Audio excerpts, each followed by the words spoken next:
Here's your breaking news. Luyanda Botha, the man accused of raping and murdering UCT student Uyinene Mrwetyana, has been sentenced in the High Court in Cape Town to 2 life terms. Botha received an additional 5 years for defeating the administration of justice, which will run concurrently. He will not be eligible for parole for 25 years. Botha, who earlier confessed to killing the 19-year-old in August and pointed out the crime scene to the police, agreed to a plea and sentence agreement in court this morning. Botha allegedly lured Mrwetyana to a post office after hours on August the 24th. Her charred body was found in a shallow grave in Khayelitsha a week after she had gone missing. Vanessa Puna is our colleague outside the court. Vanessa, what happened this morning? Yes, a very warm good morning to you. It's still morning here, and what was due to have been the start of pre-trial proceedings here in the Western Cape High Court ended up in the court. Judge Sali Shlope accepting a plea and sentencing agreement as had been discussed between the defence as well as the state. In this case, of course, the Director of Public Prosecutions in the province, Advocate Rodney de Kock. Now, the plea and sentencing agreement, of course, relates to Luyanda Botha's earlier confession, which he had made, in which he had confessed to having raped as well as killed, doused with petrol and then buried in a shallow grave the body of 19-year-old UCT student Uyinene Mrwetyana. The court has accepted that plea agreement, and he has been found guilty subsequently on 3 counts, or rather 2 counts of rape, 1 of murder and 1 of defeating the administration of justice, and that of course relates to him having cleaned up and trying to do away with forensic evidence.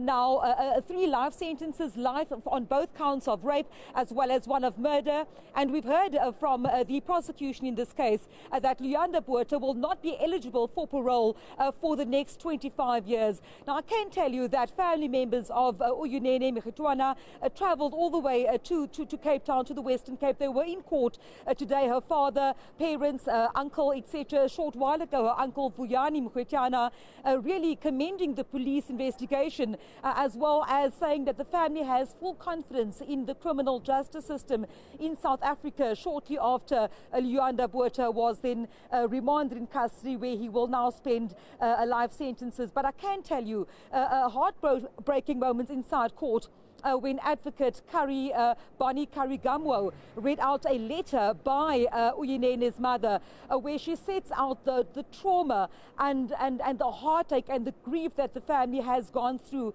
ever since their princess was taken away from them. In delivering judgment as well as shortly after, Judge Sali Shlope described Uyinene as a champion, saying that the scourge of gender-based violence has, through her name, also been highlighted. And we know that shortly after her disappearance, as well as the subsequent finding of her body, there has been mass movements and protest action across the country, really. Her case, her murder, brutal rape and murder, having highlighted the scourge of gender-based violence in not just Cape Town, but also in the country as a whole. And outside court, I can tell you that there have been quite a few activists that have gathered outside court.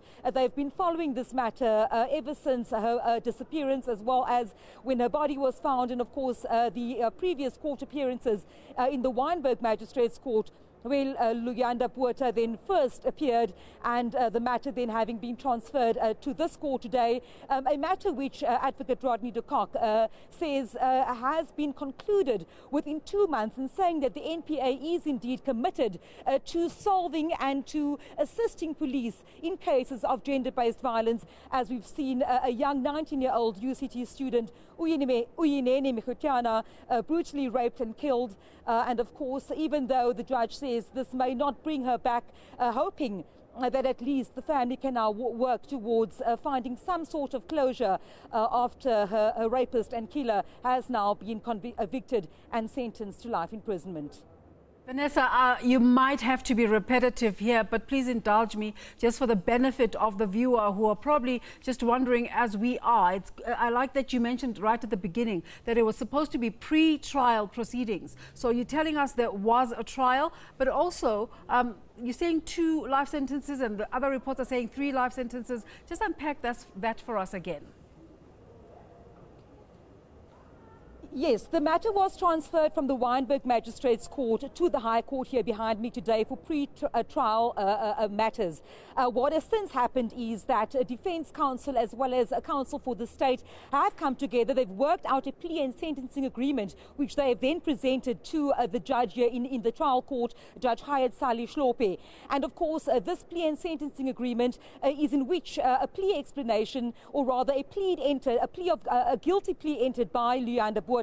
He pleaded guilty to all 4 charges against him. So there were 2 charges of rape, 1 of murder and 1 of defeating the ends of justice.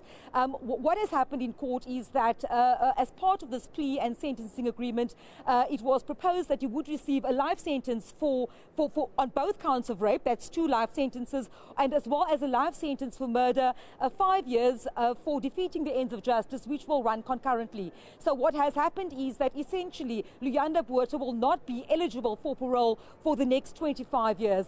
And the confession, of course, rather the plea, his guilty plea as well as the plea and sentencing agreement, of course, follows probably the very first time he appeared in court in Wynberg, where he did indeed make a confession. He has done a pointing out in his plea explanation read in court by his defence counsel a short while ago. He's made all the admissions to having lured Uyinene to the post office, having then made sexual advances towards her in his plea explanation as well, explaining that she fought him off.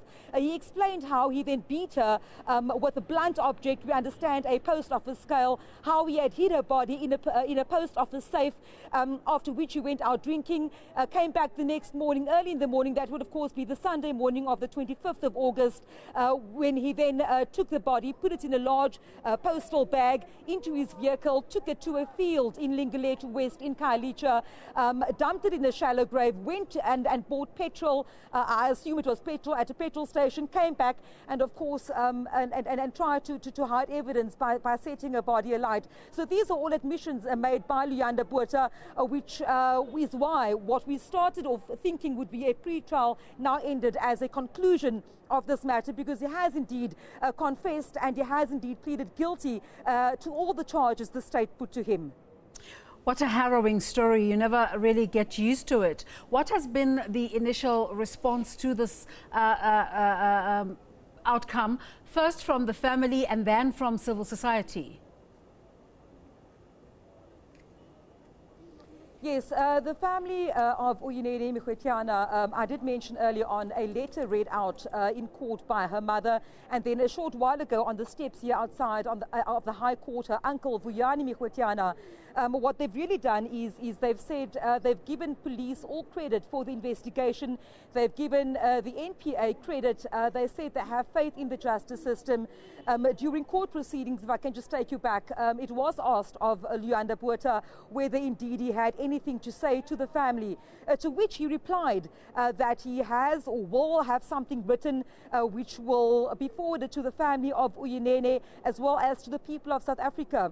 But I'm asking the uncle, Uyinene Mrwetyana, a short while ago. He says that it's neither here nor there. The family is not interested in hearing what Luyanda Botha had to say, because he had indeed admitted to the gruesome killing of a young woman, a woman the judge, Hayat Sali Shlope, said had much potential to become someone that can give back meaningfully to South Africa. She was, of course, a film and media studies student at UCT, and we know that since there has been a scholarship and a foundation erected or established in her name. So civil society outside court, and I mean there are still quite a handful of people that had gathered here, but civil society would be grateful that this matter has indeed come to an end, because you will know that the massive protest action that we've seen following Uyinene's murder, and that of other young women, not just here in Cape Town, but across the province and indeed across the country, those extremely large and very vocal protest action, mass action that we've seen, of course, prompting the president to come out and address those that had gathered at the gates of Parliament.